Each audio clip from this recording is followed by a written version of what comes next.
दोस्तों, आज हम आप लोगों को दिखाएंगे कि एक गरीब लड़की खूबसूरत परी कैसे बन गई।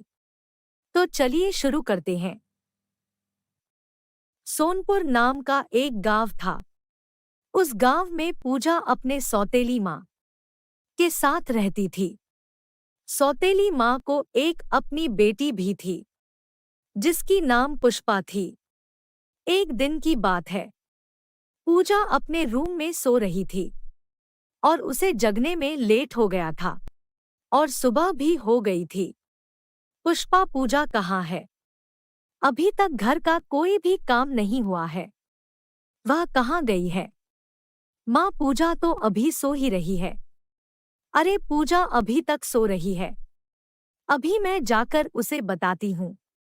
अभी घर का कुछ काम भी नहीं हुआ है। पता नहीं खाना कब बनाएगी। तब सौतेली माँ पूजा के रूम जाती है और बोलती है, अरे पूजा, तू अभी तक सो रही हो? घर का काम कौन तेरा बाप करेगा? चल जल्दी उठ और घर का सारा काम जल्दी जल्दी से कर और जल्दी से खाना बना। हम दोनों खाना खाकर हम दोनों माँ बेटी शॉपिंग के लिए जाएंगे। माँ, आज मेरा तबीयत खराब है। आज मैं काम नहीं कर पाऊंगी क्योंकि मेरे पास कपड़े नहीं थे। मैं रात को बर्तन धोते समय मेरा कपड़ा भीग गया था, इसीलिए मैं भीगे हुए कपड़े में ही सो गई। इसीलिए मेरा तबीयत खराब हो गया। चल जल्दी उठ, मैं तेरा कुछ नहीं सुनूंगी। जल्दी से काम कर और जल्दी जल्दी खाना बना। तब पूजा घर में झाड़ू पोछा करती है और खाना भी बनाती है और खाना पुष्पा और सौतेली माँ को खाने के लिए दे देती है और पूजा एक बगल में चुपचाप खड़ी हो जाती है। अब तुम यहाँ खड़े खड़े हम दोनों का मुंह क्यों देख रही है? जाकर अपना काम कर। माँ, आप शॉपिंग के लिए जा रही हो, मेरे लिए भी एक कपड़े लेकर आना। मेरे पास एक भी कपड़े नहीं है।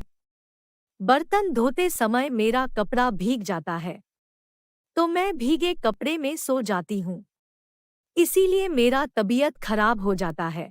प्लीज मेरे लिए भी एक कपड़े लेकर आना। पैसे क्या तेरा बाप देगा जो मैं तुझे कपड़े खरीद कर दूंगी? तू यहाँ पर काम करती है, इसीलिए तुझे एक पेट खाना मिलता है। तू इसी से खुश रह। ज्यादा समझदार होने की जरूरत नहीं है। चुपचाप जाकर अपना काम करो। कहाँ कहाँ से आ जाती है। तब पूजा वहां से अपना रूम चली जाती है। पुष्पा और उसकी माँ खाना खाकर अपना शॉपिंग के लिए निकल जाती है। पापा, आप मुझे छोड़कर क्यों चले गए?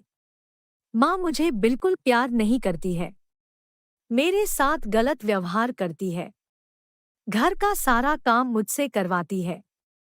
अब मैं क्या करूं? मैं इस घर में नहीं रहना चाहती हूँ। मैं इस घर से जा रही हूँ।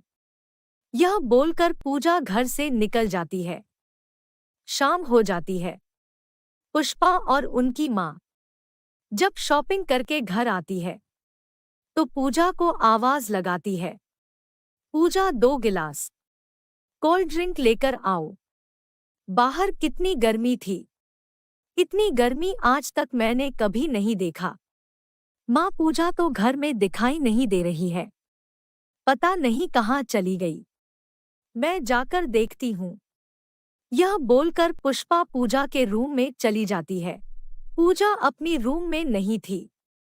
पुष्पा अपनी माँ के पास जाकर बोलती है, माँ, पूजा तो घर में नहीं है। पता नहीं कहाँ चली गई। क्या पूजा घर में नहीं है? कहाँ चली गई? अब घर का काम कौन करेगा? अब तो इन दोनों माँ बेटी का ऐसी हालत हो गई थी। घर का काम खुद ब खुद करना पड़ रहा था और उधर पूजा एक पेड़ के पास बैठकर रो रही थी।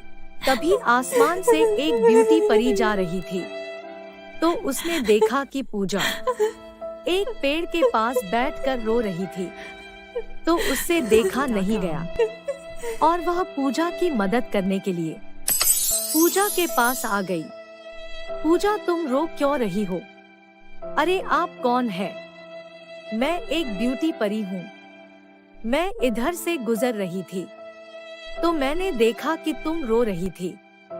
मुझसे देखा नहीं गया और मैं तुम्हारी मदद करने के लिए तुम्हारे पास आ गई। अब बताओ तुम्हारी समस्या क्या है? तुम रो क्यों रही हो? तब पूजा अपनी सारी परेशानियां परी को बता देती है। अब तो तुम्हारे पिताजी भी नहीं है और तुम्हारी सौतेली माँ तुमसे गलत व्यवहार करती है। अब तुम घर नहीं, मेरे परीलोक चलो। तब ब्यूटी परी अपनी जादुई छड़ी से पूजा को एक बहुत ही सुंदर परी बना देती है और पूजा भी बहुत ही खुश हो जाती है। पूजा, आज से तुम हमारे साथ रहोगी। अब तुम भी हमारी तरह उड़ पाओगी। अब तुम्हें आज के बाद कोई भी परेशानियां नहीं आएगी। अब तुम परी लोक में ही अच्छे से रहना। शुक्रिया ब्यूटी परी।